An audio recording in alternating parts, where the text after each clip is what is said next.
Hi friends, welcome to all.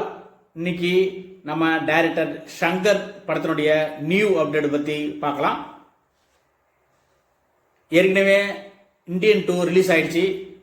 அதுக்கப்புறம் தெலுங்கு படத்தில் ராம் சரண் நடிக்கும் கேம் சேஞ்சர் படத்தை டைரக்ட் பண்ணிட்டு இருக்காரு. அதை முடிச்சுட்டு அடுத்தது இந்தியன் 3 இந்த பார்ட்டியும் முடிச்சுட்டு அதுக்கப்புறம் ஒரு நாவல் பேஸ் பண்ண வேல்பாரி என்ற ஒரு கதையை மிகப்பெரிய பிரம்மாண்டமாக எடுக்க பிளான் பண்ணியிருக்காரு. இந்த வேல்பாரி என்ற கதையை அவர் ரைட்ஸ் எல்லாம் வாங்கி வச்சிருக்காரு. இதில் சூர்யாவா இல்லை விக்ரமா, இதில் யாரை செலக்ட் பண்ண போகிறாங்கன்னு தெரியல. பேச்சுவார்த்தை போயிட்டு இருக்கு. எந்த ஒரு கன்ஃபார்ம் அப்டேட்டும் இல்லை. அப்டேட் வந்தால் நான் உங்களுக்கு சொல்கிறேன். நம்ம சியான் விக்ரம் ஏற்கனவே பொன்னியின் செல்வம் படத்தில் நடிச்சிருப்பார். அது ஒரு வரலாற்று படம். அதில் அவர் சூப்பராக பர்ஃபார்மன்ஸ் கொடுத்துருப்பாரு.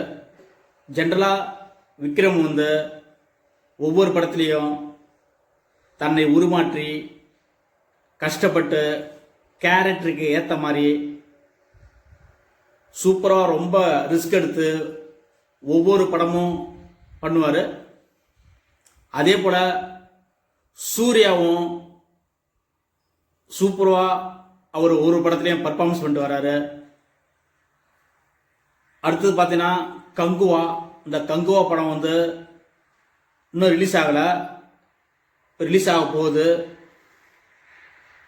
அந்த படத்தில் பார்த்தீங்கன்னா அவர் ஒரு தோற்றமே பயங்கரமாக காமிச்சிருப்பாங்க. நம்ம வெயிட் பண்ணி பார்ப்போம், எப்படி பர்ஃபார்மன்ஸ் கொடுப்பாருன்னு பார்ப்போம். இப்போ 2 பேருமே நல்லா பர்ஃபார்மன்ஸ் கொடுப்பாங்க.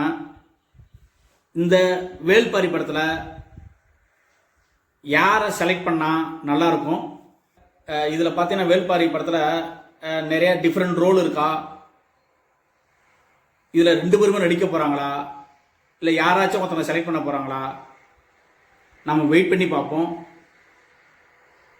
இவங்க 2 பேரில் யாரை செலக்ட் பண்ணால் நல்லா இருக்குன்னு நீங்களே கமெண்ட்ஸில் போடுங்க. நம்ம வெயிட் பண்ணி பார்ப்போம். நம்ம நெக்ஸ்ட் வீடியோவில் சந்திக்கலாம். தேங்க்யூ.